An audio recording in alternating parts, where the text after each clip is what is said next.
When was the last time you actually chose Puma? Not because it was there, not because it was on sale, but because you really wanted it. Because not that long ago, Puma wasn't just another sportswear brand. It was right there, competing with Nike and Adidas, backed by world-class athletes, global campaigns, and a clear identity that made sense. It had momentum, visibility, and most importantly, relevance. And then, almost quietly, something shifted. Since its peak, Puma has lost around 80% of its market value.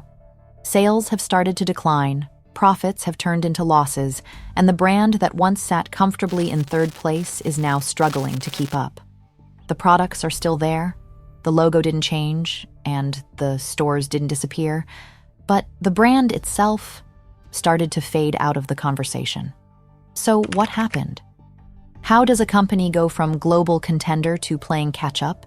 And is this just a reset or something much worse? The story of Puma doesn't begin with a brand strategy or a marketing idea. It actually starts with a family fallout that would go on to change the entire sportswear industry. Because before Puma and before Adidas, there was just one company run by two brothers in a small German town called Herzogenaurach, producing sports shoes and slowly building a name for themselves in the early 20th century. Rudolf and Adolf Dassler were working side by side, growing the business together, supplying athletes, refining their products. And for a while, everything seemed aligned, until it wasn't. Somewhere along the way, that partnership collapsed. Not in a clean, documented way, but in the kind of slow, personal breakdown that turns into something irreversible. And when it did, it didn't just split a company. It split an entire identity.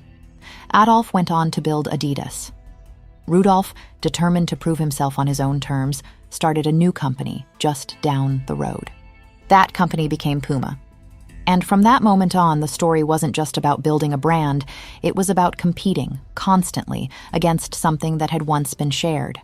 But what's important is how Puma chose to position itself from the beginning.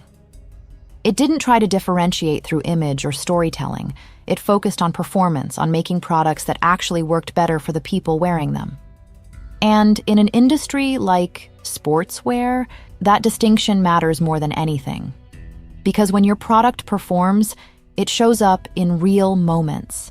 And that's exactly where Puma started to build its reputation. Not through campaigns or collaborations, but through athletes, through the kind of visibility that can't be manufactured. By the 1950s and 60s, Puma was already present on some of the biggest stages in sport, worn by athletes who weren't just participating, but winning. Pelé on the world stage, Johan Cruyff, who was so committed to Puma that he had one stripe physically removed from his Adidas-sponsored Dutch national team kit at the 1974 World Cup, rather than be seen promoting a rival on football's biggest stage, reshaping the game in Europe, and later Diego Maradona doing the same in his own era. And those moments did something that no marketing campaign ever could. They gave Puma credibility. Because when a brand becomes part of defining moments like that, it stops being just a product. It becomes associated with performance, with results, with something real.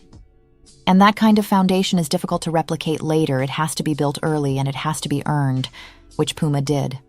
Long before lifestyle positioning, before fashion collaborations, before any attempt to broaden its identity, Puma stood for something very clear. It was a performance brand, rooted in sport, proven through athletes, and understood by the people who actually used it. And for a long time, that clarity didn't just define the brand. It carried it. Because once you've established credibility in sport, everything else becomes easier to build on. The brand already meant something. It already had recognition, history, and a clear role in the market. And throughout the late 80s, 90s, and early 2000s, Puma began expanding that position, moving beyond pure performance into something broader, something more commercial. Not immediately, and not all at once. But gradually, the brand started leaning into lifestyle. It was a shift that made sense at the time. The sportswear market itself was changing, and brands were beginning to realize that the real growth wasn't just in athletes. It was in everyday consumers. People who didn't need performance gear, but wanted to wear something that felt connected to it. And Puma adapted.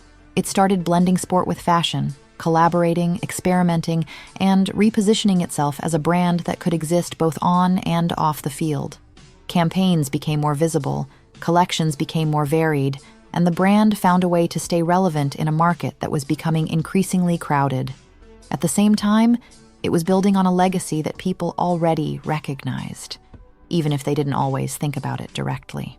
From the Puma King boots worn by Pelé and Maradona on football's biggest stages, to the suede quietly embedding itself into street culture, the brand had already created products that lived far beyond performance.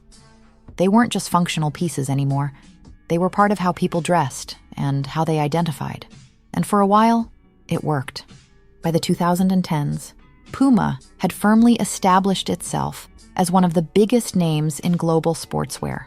Not number one, not even number two, but consistently right behind Nike and Adidas, holding that third position with a kind of quiet stability.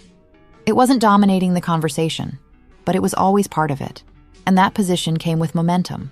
The company continued to grow, expanding globally, strengthening its retail presence, and building a product mix that appealed to both performance-driven consumers and a wider, lifestyle-focused audience. High-profile partnerships and celebrity collaborations added another layer of visibility, helping Puma stay culturally relevant without completely losing its roots in sport. The clearest example of that was Fenty x Puma. In late 2014, Puma named Rihanna creative director of their women's division, and in 2015, the Fenty x Puma Creeper, a platform reimagining of the iconic suede, sold out immediately across every colorway and was named Shoe of the Year by Footwear News in 2016. Puma's sales jumped 17% in the quarter following the announcement. Rihanna went on to show collections at New York Fashion Week in 2016 and Paris Fashion Week in 2017, before the collaboration wound down in 2018. It was the most visible proof that the lifestyle pivot could actually work. And then, around 2021, everything seemed to peak. The brand was performing well financially, its stock reached its highest levels, and for a moment, it looked like Puma had found the balance. Performance, lifestyle, and scale, all working together in a way that felt sustainable. It had history, it had visibility, it had position. And from the outside, there was no clear reason why that wouldn't continue. But that's usually the point where things start to shift, because what looks like stability on the surface can sometimes hide something else underneath. Something slower, less visible, but far more structural. And for Puma, those cracks were already beginning to form. At first, those cracks weren't obvious. From the outside, Puma still looked like it was holding its position.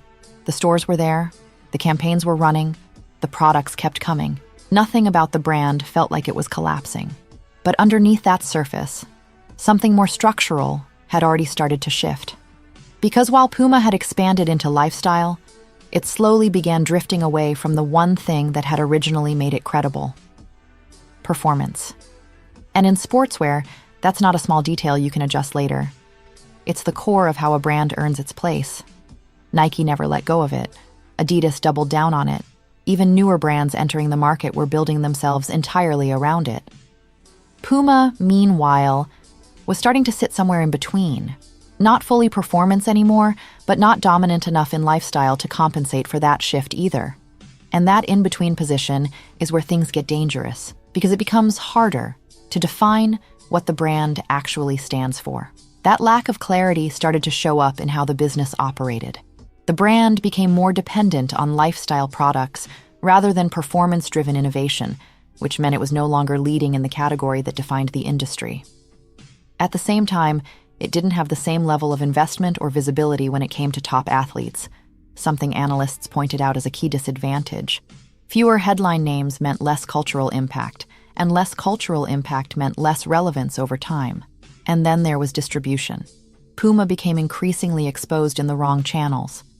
Too present, too discounted, too easy to find. What had once been a globally respected sports brand started to feel overextended, with too many promotions and too little control over how the product was positioned.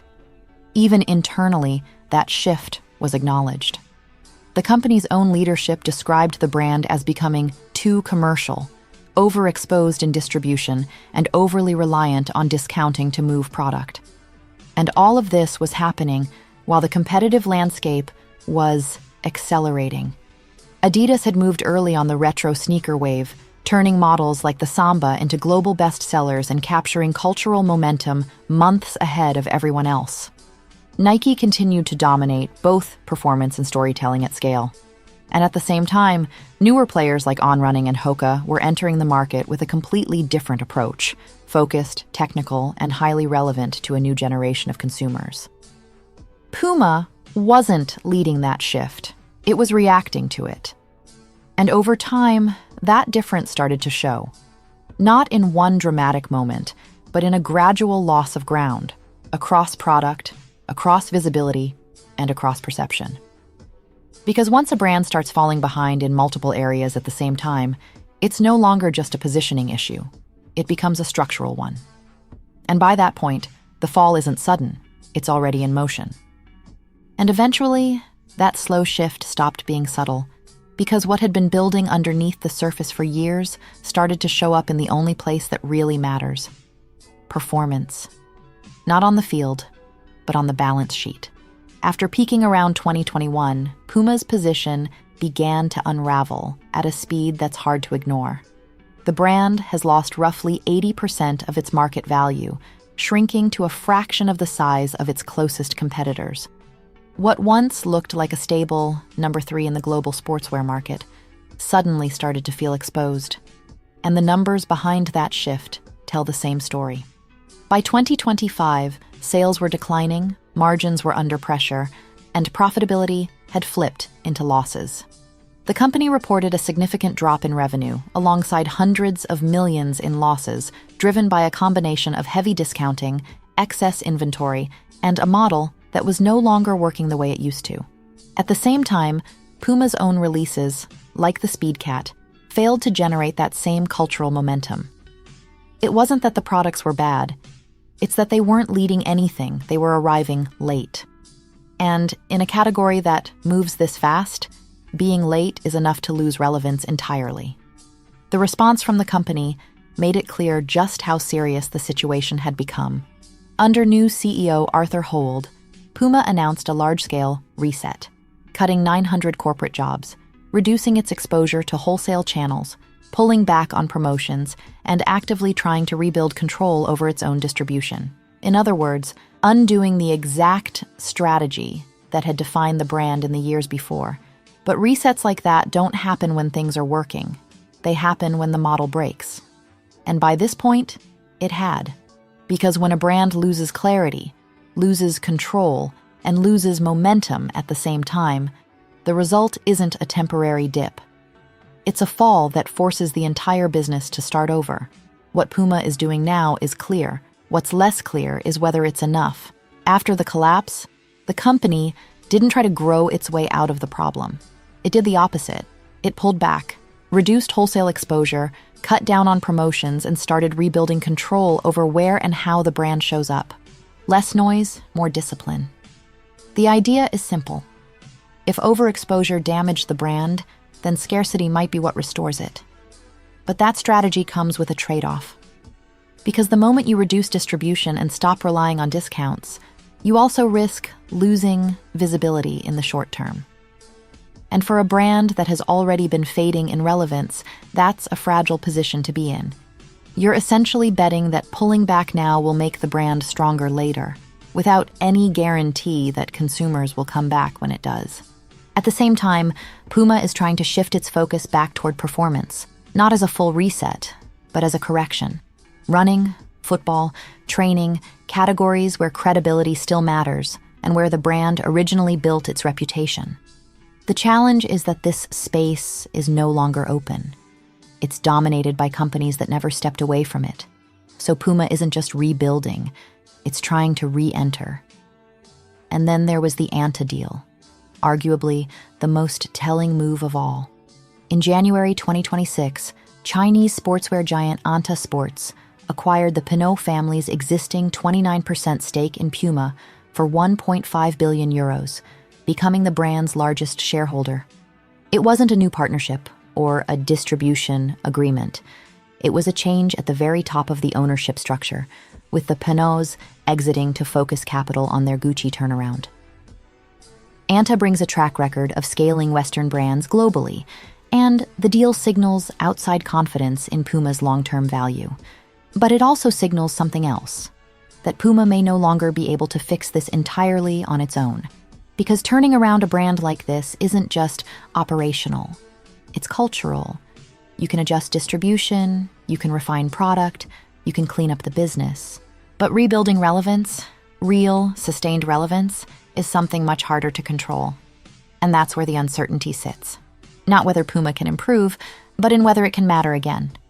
So I'm curious, do you still see Puma as a brand you'd wear today, or has it completely lost that for you?